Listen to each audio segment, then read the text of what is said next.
आखिरी कॉल। रात के ठीक 12 बजने वाले थे। बाहर हल्की बारिश हो रही थी और कमरे में सिर्फ मोबाइल की नीली रोशनी चमक रही थी। रिया अपने प्रोजेक्ट पर काम कर रही थी कि तभी फोन की घंटी बजी। स्क्रीन पर नाम देखकर उसका दिल धक से रह गया। माँ। वो चौंकी। माँ को तो गांव गए 3 दिन हो गए थे और इस समय वो कभी कॉल नहीं करती थी। उसने रिसीवर उठाया। हेलो माँ। सन्नाटा। फिर बहुत ही धीमी, थरथराती हुई आवाज। रिया, आज रात घर मत आना। रिया हड़बड़ा गई। क्यों? माँ, आप ठीक तो हो? लाइन पर अचानक से अजीब सी कर की आवाजें आने लगीं और फिर रिसीवर के दूसरी तरफ से एक भयानक हंसी सुनाई दी।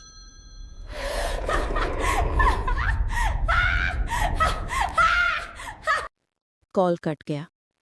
उसका पूरा शरीर ठंडा पड़ गया। रिया ने तुरंत वापस कॉल मिलाया। इस बार कॉल किसी और ने उठाया। पड़ोसन थी। उसकी आवाज भारी और टूटी हुई। बेटा, तुम्हारी माँ तो आज शाम 7 बजे ही गुजर गईं। हम अभी अभी उनके अंतिम संस्कार की तैयारी कर रहे हैं।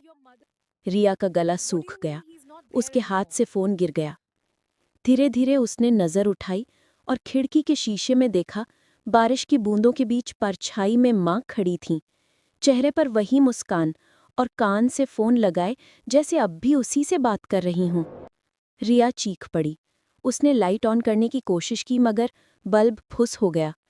अंधेरे कमरे में अब सिर्फ उसकी माँ की परछाई थी, जो खिड़की से हटकर धीरे धीरे कमरे के भीतर आ रही थी। हर कदम के साथ मोबाइल की घंटी अपने आप बजने लगती। ट्रिन ट्रिन ट्रिन। रिया कांपते हुए पीछे हटी। उसके पैरों के नीचे मोबाइल पड़ा था। स्क्रीन फिर से चमक रही थी। Incoming call. माँ।